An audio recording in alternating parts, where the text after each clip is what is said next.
Auntie Tina's Antiques, and today, darlings, we are talking about Carnival Glass. Meaning that type of glass that you see in antique stores and maybe flea markets and maybe your auntie's house or your grandma's house that has this kind of like this rainbow sheen luster on it. Of course, originally it was not called Carnival Glass. In fact, it has several different names, like rainbow luster, kaleidoscopic wear, iridescent, Radium Glass, and it was a very popular thing. How it came about was Tiffany Glass Company, which was a producer of household items and jewelry, those little blue boxes, which I have never received.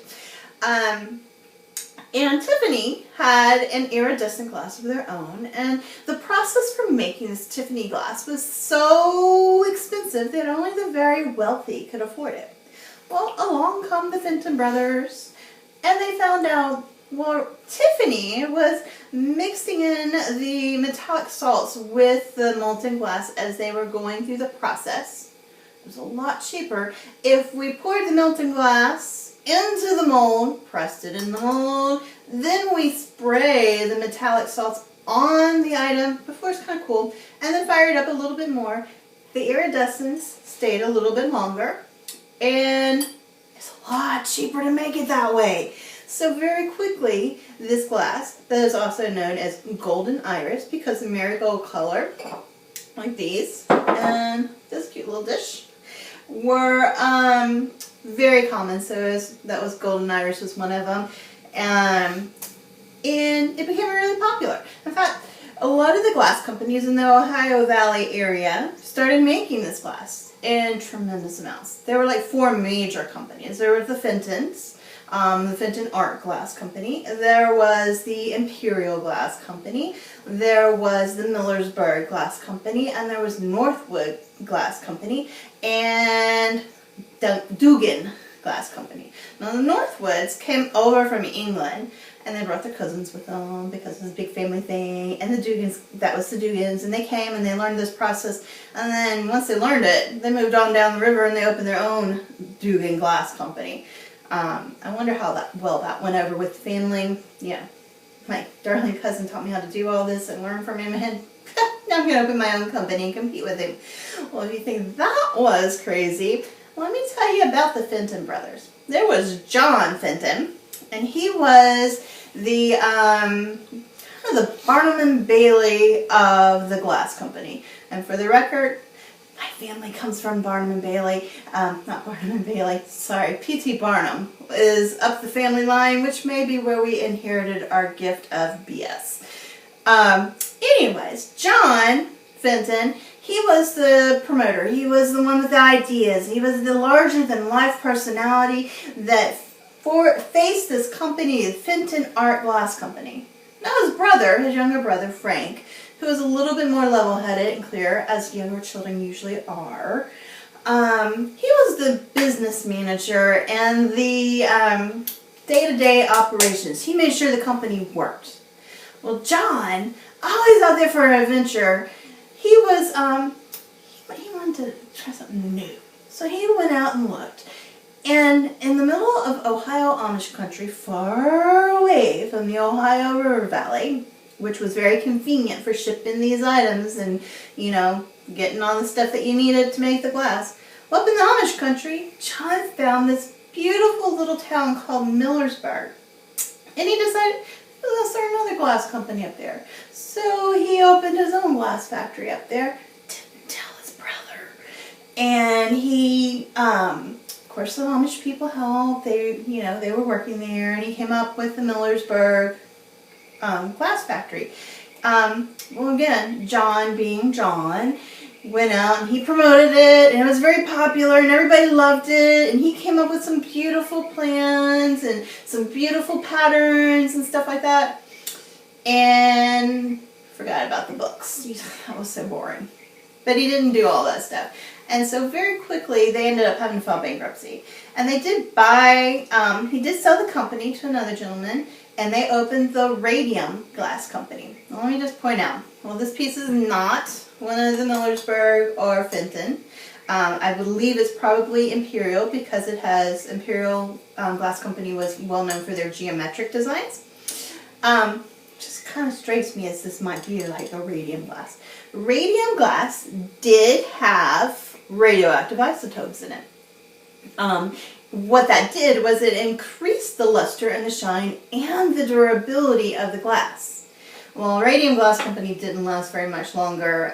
John was still on the board there. He was vice president. And eventually, yeah, that just didn't work. It kind of fizzled. But if you can find those pieces, the radium glass or the glass from the Millersburg, they are very collectible and very special. Just saying. And, well, I need to find my social commentary book again. The Sneetches. You'd be surprised how often throughout history I can refer to this book, because about the 1920s, the wealthy folks figured out, oh my goodness, the maid has punch cups that look almost just like mine, and that's not very cool. I do not like the maid having the same things that I have. I will not buy any more iridescent glass. Well, it didn't take long for the middle class to go, oh, yeah, that Carnival Glass, well, they didn't call it Carnival Glass yet, that iridescent stuff, it is so passe. We don't want to have anything to do with it. No way. Well, meanwhile, it's picking up in Europe and Australia and several other places. We're, starting to develop it in their own style. Over here in America, a lot of the companies had really bought in wholeheartedly into this iridescent glass and had created vast amounts of supplies. Well, now they had to get rid of it because nobody wanted it. And one of the ways that they would get rid of it is they would put it in, they'd sold it super cheap. And who bought this stuff? But the carnival owners and the fair owners and the circus owners, because they needed cheap prizes to give. And by the 1930s, they had bought so much of this glass that they started calling it Carnival Glass, because that's where you would get it. Lots of gentlemen, even during the Depression, would find enough money to take their lady to the carnival and win her a piece of fancy glass. And that is how the name Carnival Glass started and stuck around. Just a quick side note. This lovely glass here is not Carnival Glass. It often gets confused with Carnival Glass, but actually it's called stretch glass. And it was kind of founded about the same time, obviously, as the Carnival Glass started coming out, which was about 1907, 1908. And this had a slightly different process. It had the iridescent salts applied to it just prior to being put in the mold, and it was worked with the iridescent salts in it, and then it was stretched out, which is why we call it, it's also called onion skin or, stretch glass.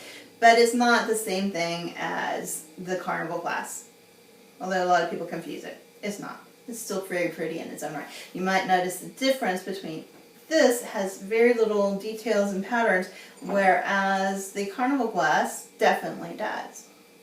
I'm back to where I was going. So by the 1920s, Carnival Glass is falling out of favor, and we have all this glass, and it's, the carnival owners have bought it, and they're giving it away as prizes. So it was not really made. In fact, a lot of the companies just put away their molds and stuff until about the 1950s, and the original collectors, because, it's post-war 1950s, we have an economy boom again, and people have extra money to spend, so they start collecting this stuff again. And they find, oh, look at this beautiful glass, this Carnival Glass, it's gorgeous. So about the 1950s, 1960s, some of these companies pull out some of their old patterns and some of their old molds and start making it again. Well, the difference between the 1950s and plus glass, we call that the late Carnival, as opposed to the old Carnival, which is about like 1908 to the 1920s, is this stuff was made in such a way that it wasn't, it was put into molds and it was more manufactured. In fact, these punch glasses, I have a set of those that came from Uncle Tommy, and you can tell that these were probably late Carnival because they were, they have seams on them. So they were more likely machine made, as opposed to some of the earlier pieces, which we call the old Carnival glass, is glass that it was mass produced, but it was still individually made because somebody had to individually touch each piece. Even though the molds were, would have several hundred pieces created off of them, each piece ended up being a little bit individual because individuals had to deal with it. They had to blow it, they had to press it, they had to shine it. All that stuff caused each piece of old Carnival glass to be an individual, unique piece. Kind of like that Blue Ridge stuff. So that's where we went with Carnival Glass. And if you're a collector, what you're looking for are the colors, the patterns, and the type of iridescent shades that you have. You know, there are over 50 different colors of Carnival Glass. The most common is this marigold stuff. But if that's what you're looking for, if you're not a collector and you happen to have some stuff or you just like looking at it, make sure you pick pieces that you like. You can find really cheap Carnival Glass, but again, like with any antique, make sure that you are getting things that are special to you and that you like. Don't buy something just because somebody told you it's worth some money. Because really, I can sell these punch glasses maybe $1 a piece, and this imperial piece, I could probably get $10 for it, depending on where I'm collecting. Again, I have seen pieces of Carnival Glass, original Carnival Glass, go for hundreds of dollars down to several cents, same piece. So it really depends. Anyway, that's a little bit of history of the Carnival Glass. I hope you enjoy it. Thanks. Bye.